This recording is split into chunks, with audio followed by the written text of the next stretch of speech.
Bonjour à tous et bienvenue dans cette nouvelle vidéo consacrée aujourd'hui aux ânes. Je suis Kate, reporter image et directrice de la Fondation Marthe, ça veut dire Mouvement pour les animaux et le respect de la terre.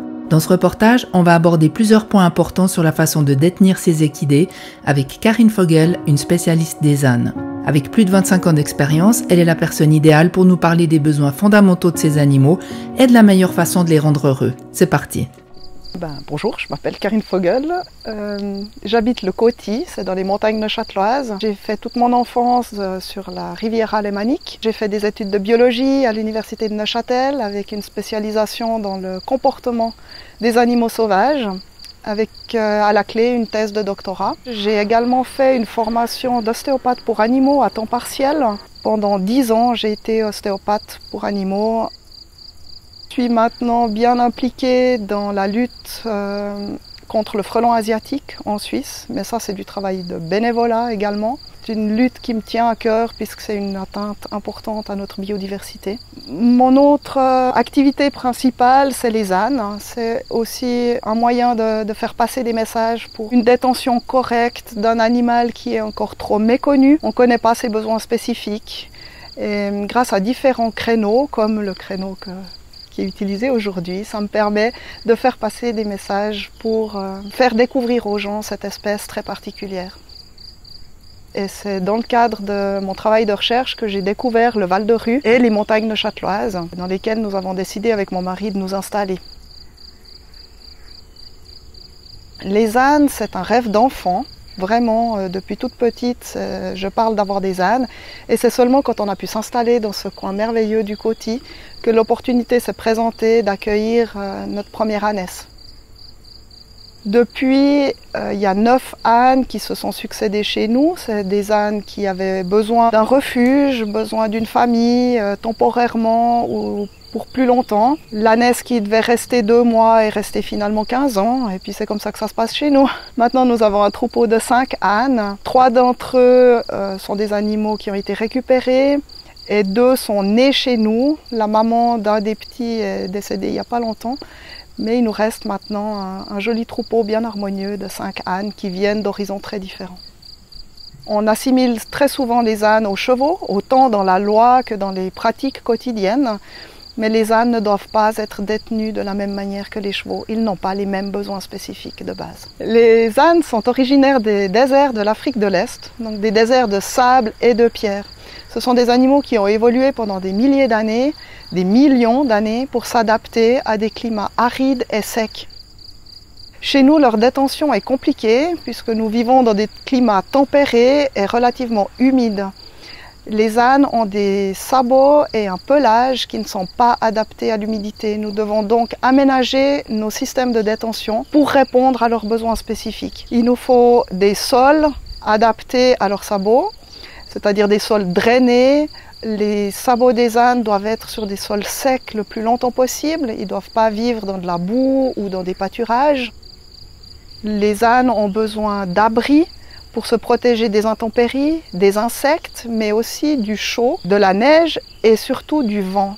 Chez nous, les vents sont très souvent humides et ça pose des problèmes aux ânes qui peuvent rapidement tomber malades à cause du froid et de l'humidité.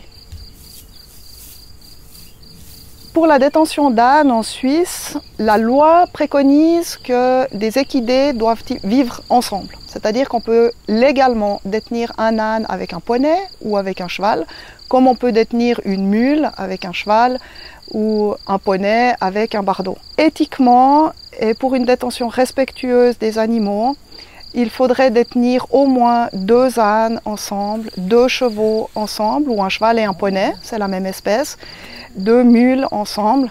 Ce sont des animaux qui ont des langages corporels différents, des voix différentes, des langages verbaux. Ils n'ont pas le verbe, mais ils s'expriment de manière différente. Ce sont des espèces différentes. Cheval et âne sont des espèces différentes et ce sont des espèces sociales, aussi bien l'un que l'autre, aussi bien le cheval que l'âne. Donc ils doivent vivre avec des congénères de la même espèce. Les mules sont des cas particuliers puisque ce sont des mélanges, des hybrides de chevaux et d'ânes. Alors, il y a mule et mulet. Mule, c'est la femelle, mâle, c'est le mulet, qui sont issus d'un papa âne et d'une maman cheval. donc un baudet et une jument. Et le bardeau, c'est le croisement opposé, c'est un étalon cheval avec une ânesse comme maman. Et ces animaux sont très particuliers. Naturellement, ils n'existeraient pas. Ils ont été fabriqués par l'humain, c'est des croisements artificiels. Donc c'est des animaux qui sont vraiment entre deux espèces et qui ont des comportements très très particuliers. Les humains doivent vraiment connaître ces animaux-là pour pouvoir les détenir correctement. C'est pas une détention toute simple. Il y a plusieurs systèmes de détention qui sont possibles pour détenir des ânes chez nous. Un premier type de détention, c'est la détention en box. Selon la loi suisse, le box doit mesurer minimum 5,5 mètres carrés pour un âne d'1,20 mètre au garrot. Plus l'âne est grand, plus la surface au sol doit augmenter proportionnellement. C'est tout inscrit dans la loi. 5,5 mètres carrés, c'est à peu près l'équivalent d'une salle de bain. La loi préconise également que ces ânes doivent sortir au moins 2 heures par jour s'ils ne sont pas travaillés. S'ils sont travaillés, c'est 2 heures 2 fois par semaine. Donc imaginez vivre 22 heures par jour dans une salle de bain avec l'autorisation de sortir pendant 2 heures. Un autre système de détention qui est beaucoup mieux adapté aux ânes, c'est la stabulation libre des ânes qui vivent avec des congénères de la même espèce sur une surface beaucoup plus grande avec la possibilité de rentrer et de sortir à leur convenance selon leurs horaires physiologiques, selon les conditions météo. Ils ont le choix de se mettre à l'abri ou de rester en plein air avec un accès en permanence à une nourriture riche en fibres et pauvre en nutriments comme de la paille par exemple. Dans notre exploitation, on a décidé de mettre de la paille en libre accès pour les ânes, en self-service. On entoure la botte de paille d'un filet à petite maille ici pour les occuper, les faire travailler pour que ça prenne du temps. Mais par contre, ils ont toute la journée et toute la nuit accès à la paille selon leurs besoins, selon leurs envies. Un autre système de détention qu'on voit très régulièrement, c'est des ânes laissés dehors au pâturage ou dans une aire à disposition sans abri. Ça, ce n'est premièrement pas conforme à la loi suisse. Les ânes doivent avoir un abri et ce n'est pas conforme aux besoins spécifiques de l'espèce. Dans leur milieu d'origine, les ânes ont accès à une nourriture très pauvre et très rare. Ils marchent environ 20 km par jour pour trouver suffisamment de nutriments et suffisamment d'eau. Dans les déserts, c'est des petites broussailles, c'est des buissons, c'est quelques feuilles rares, quelques petites herbes qui ressemblent plus à de la paille qu'à nos beaux pâturages gras de Suisse. Donc chez nous, en Suisse, il faut qu'on adapte l'alimentation. Dans nos pâturages, en 1 à 2 heures, ils ont couvert leurs besoins quotidiens en nutriments. Donc à partir de 2 heures, c'est du surplus. Des ânes qui broutent pendant 24 heures vont obligatoirement avoir des problèmes de santé, d'obésité, sur du plus ou moins long terme. Donc c'est vraiment pas une nourriture adaptée à leurs besoins. Voilà un pâturage intéressant pour les ânes. Les herbes ont pu grandir jusqu'à maturité. Les épis sont en graines maintenant. Ça signifie que la plante a mis toute son énergie pour croître et pour se reproduire. Donc l'énergie n'est plus dans la plante elle-même. Donc elle est moins riche pour les ânes. Donc c'est un fourrage grossier, riche en fibres, mais pauvre en énergie, pauvre en sucre et en protéines, par rapport à la belle petite herbe du printemps qui, elle, est beaucoup trop riche pour les ânes. Pour nos ânes, on a installé un râtelier automatique pour le foin, c'est-à-dire qu'on met notre ballerone de foin, un filet par-dessus, juste pour éviter que les ânes sortent une quantité de foin qu'ils mangeraient trop longtemps après. Les mailles sont grandes, ça ralentit pas leur prise de nourriture.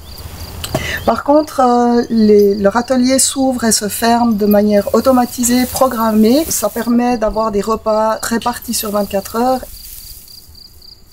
Les ânes n'ont pas un système digestif qui leur permette de digérer les céréales. Donc tout ce qui est à base de céréales, les granulés pour chevaux, le pain qui soit sec ou frais, les autres friandises et autres birchères préparées pour les équidés ne sont vraiment pas adaptés à une alimentation correcte des ânes et peuvent poser des gros problèmes de santé qui vont conduire à terme à la mort de l'animal. Les ânes ne sont pas non plus habitués et prévus pour digérer des sucres. Utiliser la carotte ou le petit bout de pomme comme récompense quand l'animal a fait un bon travail ou quand il a dépassé ses peurs ou s'il faut lui donner un médicament, occasionnellement.